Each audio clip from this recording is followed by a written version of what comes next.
Allahu Allahu Allah Allahu Allahu Allah Allahu Allahu Allah मैं तेरे सामने झुक रहा हूँ खुदा मेरा कोई नहीं अल्लाह अल्लाह तेरे અઉઝુ બિલ્લાહિ મિનશ શૈતાનિર રજીમ બિસ્મિલ્લાહિર રહમાનિર રહીમ. મારા સામને માશાઅલ્લાહ હાજી સિપ્તનભાઈ પંજવાની છે કે જેઓ મરહુમ મુલાસ્કરના જનરલ સેક્રેટરી હતા. તેનું ઇન્ટરવ્યૂ કરવામાં આવે છે. સલામુન અલૈકુમ. વાલેકુમ સલામ વરહમતુલ્લાહિ વબરકાતુહ. હા, તમારું ઓળખાણ કરશો? હા, મારું નામ સિપ્તેન પંજવાની છે. જેમ તમે કીધું, મરહુમ મુલ્લા સાહેબના સેક્રેટરી જનરલ હતો. છેલ્લા 4 વર્ષ એની સાથે મેં કામ કર્યું છે. અને અહીંયા કોએજની જે યુથ બોડી છે એ લોકોએ મને આમંત્રણ આપ્યું હતું કે તમે આવો અને જે પ્રોજેક્ટ ઉપર હું કામ કરું છું, જેનું નામ છે અવેકનિંગ પ્રોજેક્ટ, તો એના ઉપર આ લોકોને પ્રોજેક્ટની અમુક વસ્તુઓ અને વાતો સમજાવું. તો એના માટે હું અહીંયા આવ્યો છું. તો બસ સૌ પહેલાં હું તમને સવાલ કરીશ કે તમારો જન્મ ક્યાંનો અને ક્યારથી તમે યુકેમાં રહેવા આવેલ? મારો જન્મ દાર ઇસ્લામમાં થયો હતો 1952માં. જી. અને ત્યાં 16 વર્ષ સુધી મેં મારી જિંદગી કાઢી. જી. અને ત્યાં પણ થોડી ઘણી કોમની ખિદમત મેં કરી હતી. અને 1968માં પછી હું યુકે આવ્યો, ત્યાં ભણ્યો અને પછી યુનિવર્સિટીમાં ભણતર કર્યું અને ડિગ્રી મેળવ્યું. પછી લંડનમાં જ એટલે કે યુકેમાં મારી અત્યારે રહેવાસી છે. જી. તો તમારો કામ ધંધો શું છે આ ટાઈમના દરમિયાન? હું છું ડેન્ટિસ્ટ બાય પ્રોફેશન.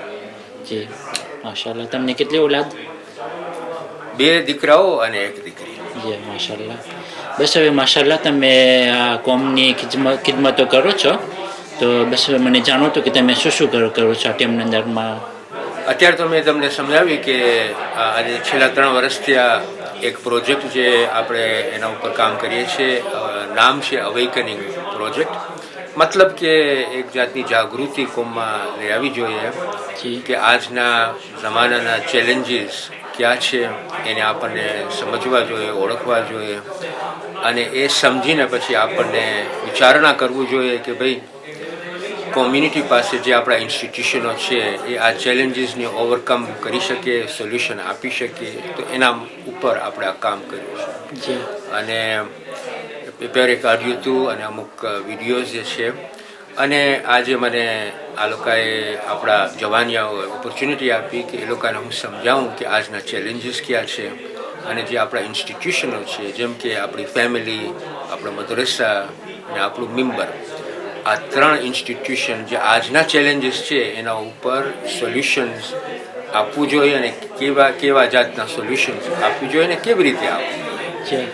તો જે જવાનો આપણા હોય છે, આપણા કોમના જવાનો, જેનો આપણે એટેન્શન ના દઈએ અને આપણે તેઓને ભૂલી જાય તો તેઓ જલ્દી ખોવાઈ જતા હોય છે, ખાસ કરીને આ યુરોપ કન્ટ્રીમાં.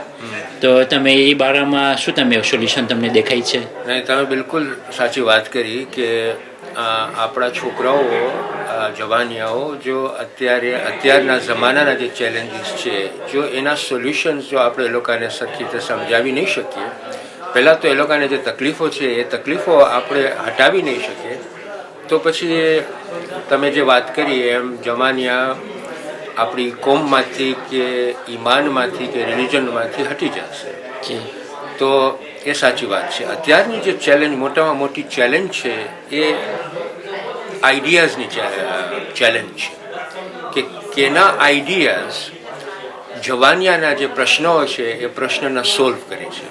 તો આજે ઇસ્લામના જે સ્કોલર્સ છે એના ઉપર એક ડ્યુટી છે કે એ ડ્યુટી બજાવી લાવે કે ઇસ્લામના સોલ્યુશન્સ, આજના ચેલેન્જીસ ઉપર કામ કરીને સોલ્યુશન્સ આપણા જવાનિયાને અને એકચ્યુઅલી કોમને અને મુસલમાનોને બતાવે. તો વધારે ભાગે તેઓ જવાન લોકો શું તમને સવાલો કરતા હોય છે? લગભગ એ લોકોને મોટામાં મોટો પ્રોબ્લેમ એ હોય છે કે પહેલાં તો કોમ્યુનિકેશનના પ્રોબ્લેમો હોય છે કે ફેમિલીની અંદર જ કોમ્યુનિકેશન હોય છે, બહુ ઓછું હોય છે. હા. અને ઘણી વખતે મા બાપને એમ થાય છે કે અમે જવાનિયા સાથે જો શિખામણો આપે તો એ આયા અમારી શિખામણો સાંભળશે, જી અને જો શિખામણો ન સાંભળે અને જો અમને એવા જવાબો આપે તો એ લોકોના દિલો પછી તૂટી જાય છે. તો પહેલાં તો આ કોમ્યુનિકેશન હજી ગેપ છે અને એ આપણને હલ કરવાનું છે. એ એક પ્રોબ્લેમો છે. પણ બીજા પ્રોબ્લેમો એ છે કે કોમ્યુનિટીની અંદર પણ જવાનિયાના અમુક એક્સપેક્ટેશન્સ હોય છે જેના ઉપર બિલકુલ આપણા લીડરો કામ કરે છે. પણ અત્યારે એ લોકોની સાથે બેસીને આપણને વાતચીત કરવી પડશે કે ભાઈ કઈ એવા કામો છે કે જે અમે નથી કરી શકતા તો આપણે સાથે કરીએ, અને જે એ લોકોના એક્સપેક્ટેશન્સ હોય છે એ એક્સપેક્ટેશન્સને આપણે ફૂલફિલ કરીએ.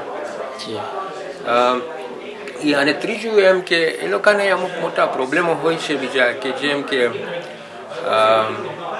યુનિવર્સિટીમાં અમુક પ્રોબ્લેમો છે, યુનિવર્સિટીની બહારે અમુક પ્રોબ્લેમો હોય છે, ફેમિલીની અંદર અમુક પ્રોબ્લેમો હોય છે, કોમની અંદરો પણ પ્રોબ્લેમો હોય છે.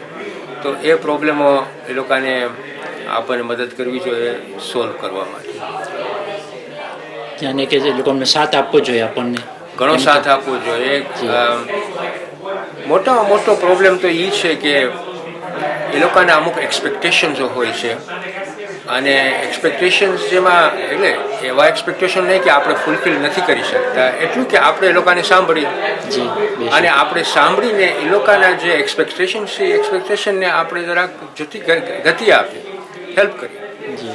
તો એક ચીજ તો એ થશે કે જવાનિયા આપણી સાથે હશે, અને બીજું એ લોકોને થશે કે ભાઈ અમારું કોઈ સાંભળે છે. ને ત્રીજું કે આપણાથી જો ન થઈ શકતું હોય તો એ લોકોને સમજણ પડશે કે ભાઈ આ થઈ નથી શકતું. વાંક કોઈ લીડરોનો નથી કે પેરેન્ટ્સનો નથી, કે એવો વખત એવો છે કે ઘણી વખતે આપણી પોતાની લાચારીઓ હોય છે. એ લાચારીઓ પછી ઘણી વખતે આપણને સાથે ઓવરકમ કરવી પડે, સાથે કામ ભેગા થઈને પછી આપણને કામ કરવું પડે એના ઉપર. તો આ વસ્તુ છે કે કોઓપરેશન હોવું જોઈએ, કન્સલ્ટેશન હોવું જોઈએ. જનરેશન ગેપ જે છે એ જનરેશન ગેપ આપણને આડી ન આવી જોઈએ. ક્યારે ના આડી આવે જ્યારે આપણે સરખું કોમ્યુનિકેશન કરીએ આપણા દીકરાઓ અને દીકરી સાથે. બસ હવે મારો આખરી સવાલ એ હશે કે આપણે અહીંયા યુરોપ કન્ટ્રીમાં રહીએ છીએ, યુરોપ દેશમાં, તો અહીંયા હર ઠેકાને શરાબો દેખાતા હોય છે આપણને, શરાબ દુકાનો, શોપ બધી શરાબોની. તો હવે એ બારામાં તમે શું કહેવા માગો છો કે એનાથી પરેશ થવા માટે આપણને શું કરવું જોઈએ કે જેથી આપણે એમાં ફસાઈ ન જઈએ હોય? એટલે એના માટે તો આ જે પ્રોજેક્ટ આપણે જે કર્યું છે એ જ છે કે ફેમિલી આપણી કોમ મઝહબી કોમ છે, માશાલ્લાહ, અને આપણી બુનિયાદ જે છે એ મઝહબી બુનિયાદ છે.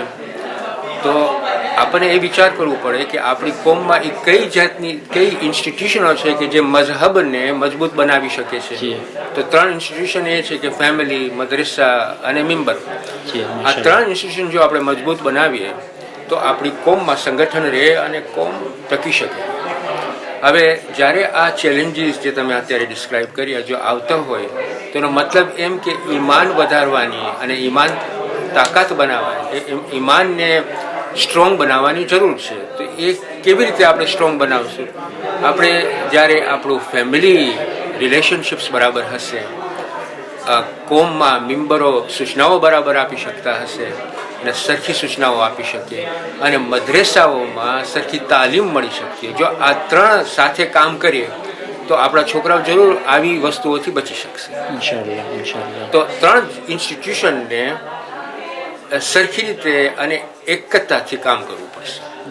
ઉલમા, ટીચરો અને પેરેન્ટો, આ 3 જો સરખી રીતે એકબીજાને જો સાથ આપે તો કોમ બેશક મજબૂત થઈ શકે છે, ઇન્શાઅલ્લાહ. બસ હવે આખીરમાં ખોજા ટીવીના જોનારને તમે શું નસીહત આપી શકો છો?